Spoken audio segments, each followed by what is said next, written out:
Agora a máscara caiu. Depois de anunciar um jogo com protagonista samurai negro LGTB 4K, a Ubisoft, que já não estava muito bem, tomou uma porrada no valor de mercado. Os japoneses que não sentiram que a sua cultura estava sendo representada de maneira apropriada, repudiaram a política de representatividade da gigante europeia e bombardearam o vídeo de anúncio com dislikes. Mas a mídia ocidental, a mesma mídia que reclamou da presença de um samurai branco em outro jogo chamado Nioh, achou isso tudo ótimo. Curiosamente, o Peter, do Ei Nerd, que é conhecido como um apoiador dos nerdolas anti-woke e anti-lacração, achou que estava tudo bem, não viu problema algum no samurai negro. E os gamers anti-woke, que não se incomodaram nem um pouco com o samurai branco fictício do Nioh, se incomodaram com o protagonismo de Yasuke, que no Japão foi uma personalidade que realmente existiu. Será que a mídia woke e os nerdolas anti-woke são igualmente hipócritas? Eu acho que não. E, na verdade, acho que essa briga toda não tem nada a ver com precisão histórica, nem com a cor de pele de ninguém, nem com política e nem com o próprio Yasuke em si, mas sim com mentira, desonestidade, polarização e cansaço. E talvez até mesmo com um pouco de preconceito, vindo da própria militância woke.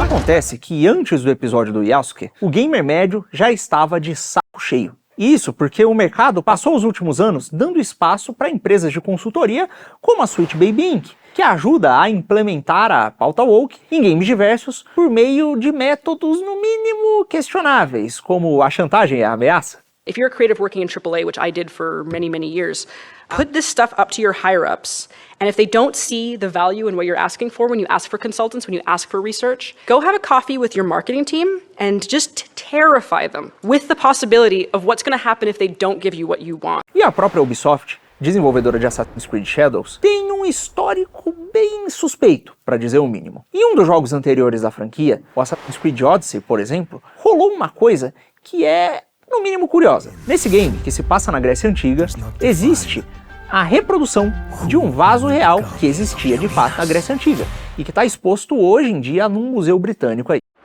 No vaso original você tem uma retratação de duas meninas tendo uma aula de dança. Na versão que está no jogo, você tem um menino e uma menina. Quem jogar o jogo de maneira desavisada, provavelmente vai passar batido por esse vaso. Mal vai desconfiar da alteração, para ser bem sincero. E na pior das hipóteses, se perceber, pode acabar tendo ali o seu imaginário histórico, por assim dizer, infectado por essa pequena imprecisão histórica. Agora, os mais curiosos que, para além de jogar o jogo principal, decidirem entrar no modo Discovery, que é como se fosse um simulador de tour histórico pela Grécia, que é dedicado a explicar os detalhes históricos do contexto em que o jogo se passa, vai se deparar com esse texto aqui, que diz que os desenvolvedores do jogo decidiram conscientemente priorizar o gameplay inclusivo contra o sexismo histórico. Veja que não é precisão histórica, e sim sexismo. Veja também que nada disso se trata de contar uma história melhor, ou de melhorar a jogabilidade. Trata-se apenas da inclusão. Veja, assim fica óbvio que, para esses desenvolvedores, importa mais mudar o imaginário dos seus jogadores segundo os seus ideais de inclusividade do que, em um jogo que vende a ideia de se basear em um contexto histórico real, entregar um cenário que seja historicamente preciso. Não é não? E antes que me acusem de ser um conspiracionista que está chorando por causa de imagenzinha num joguinho, lembrem-se que a própria turma woke, há pouco tempo atrás, estava chamando por um boicote à Ubisoft. E sabe por quê? Por ela, entre aspas, dar palco a, entre aspas, teorias da conspiração da extrema-direita em um jogo da série Tom Clancy, que retratava, na cutscene, na ceninha inicial do jogo, um grupo de vilões que, dentro da história, utilizava de pautas igualitárias para enganar a população e instaurar um regime político autoritário. Na ocasião, inclusive, para representar os grupos igualitários que eram utilizados como fantoches dos vilões do jogo, eles utilizaram esse símbolo aqui.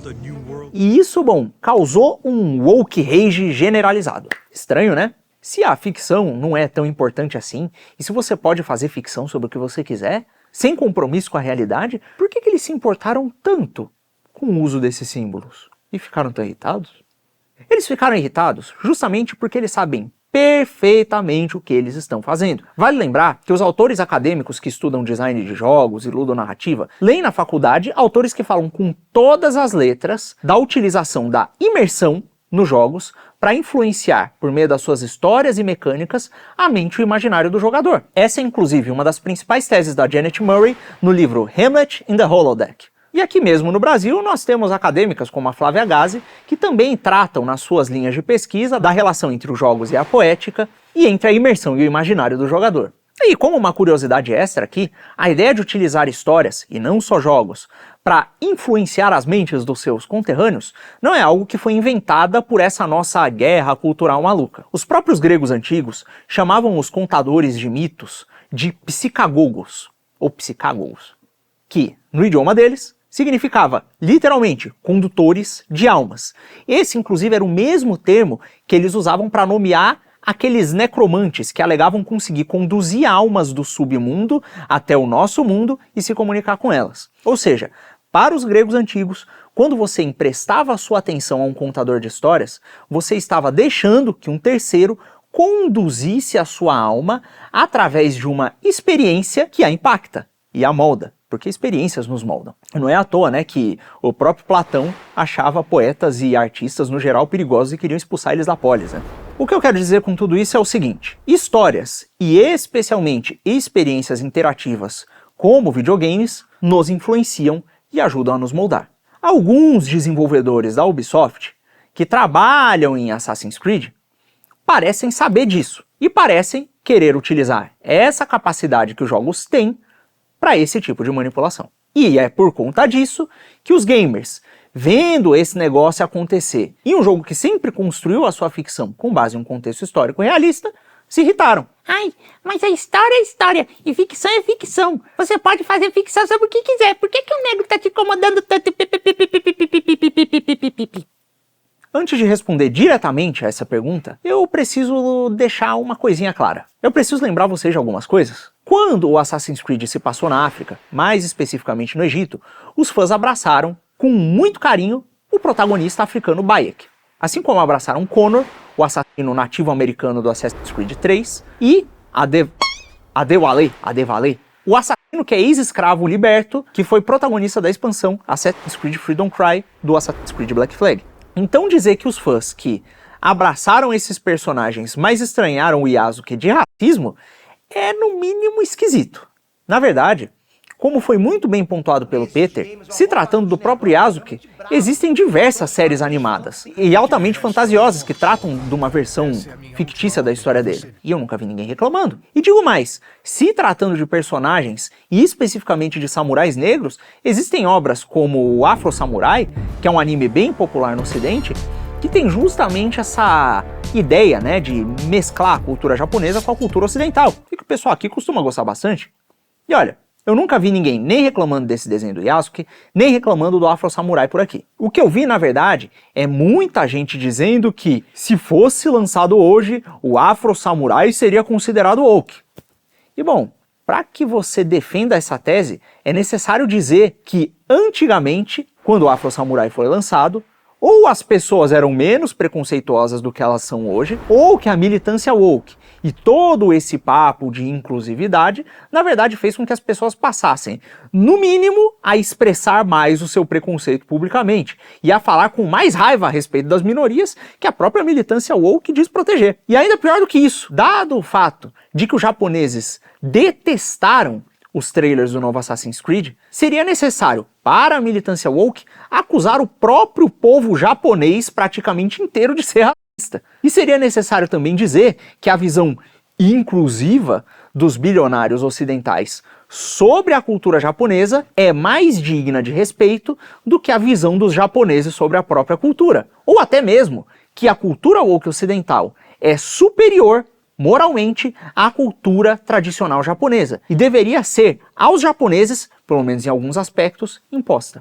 Agora me responda, qual é o nome que a esquerda woke costumava dar para quando um estrangeiro, de maneira inapropriada, utilizava a cultura de um outro povo? Acho que é apropriação cultural, né? O que é ainda pior quando se lucra em cima dela, né? Imagino eu. E agora, qual é o nome Quando uma cultura, como por exemplo a cultura ocidental, se considera superior a culturas estrangeiras e tenta se impor sobre elas, acho que é colonialismo, né? O colonialismo, né? A verdade é que se for o colonialismo woke do bem, para ele está tudo bem. E digo mais, sendo a Ubisoft uma empresa com inúmeras acusações públicas de abuso e maus tratos às funcionárias femininas, que está sendo, nesse momento, defendida por essa turma que diz se importar com essas minorias, fica claro que, se você balançar a bandeirinha do arco-íris e professar a cartilha woke, você é livre para fazer o que quiser, seja colonialismo, abuso e o diabo que seja. Vendo dessa forma, não fica claro que, apesar da retórica deles ser moral, no fundo, o objetivo deles não é o puro e simples controle do discurso e o controle político? A verdade histórica, na verdade, olhando assim, fica claro que toda a discussão sobre a veracidade histórica do Yasuke como um guerreiro lendário, um samurai negro e etc. é meramente periférica, né? Fica óbvio que a desconfiança e raiva do público está mais ligada ao histórico da Ubisoft e às caneladas que eles deram antes do que à cor de pele do personagem. Na verdade, pouco importa se o samurai é branco, preto, azul ou rosa. O que importa é que os clientes dessa empresa, a Ubisoft, não estão achando que ele foi escolhido porque serviria para contar uma ficção histórica melhor, e sim para promover uma agenda política, os manipulando. Uma agenda que, enquanto usa como símbolos as minorias oprimidas, na verdade pouco se importa com elas. Existem inclusive jogadores negros, fãs da série Assassin's Creed, que ressaltaram essa hipocrisia e estão absolutamente indignados com isso. Mas para a militância, nada disso importa. O que importa é dividir a humanidade entre oprimidos e opressores. Colocar brancos contra negros, homens contra mulheres, trans contra gays, gays contra héteros. Subverter as identidades, afastando as pessoas em nome da tolerância, matando outra vez o amor ao próximo, em nome do controle social, e tudo isso, é claro, enquanto defendem sempre o sistema e os bilionários se declaram justiceiros revolucionários. Enfim, se você quiser entender mais sobre como funciona a cultura woke, entender por que ela está falhando e fracassando completamente, ou como ela está acabando, assista a esse vídeo que está aqui na tela, em algum lugar, talvez aqui.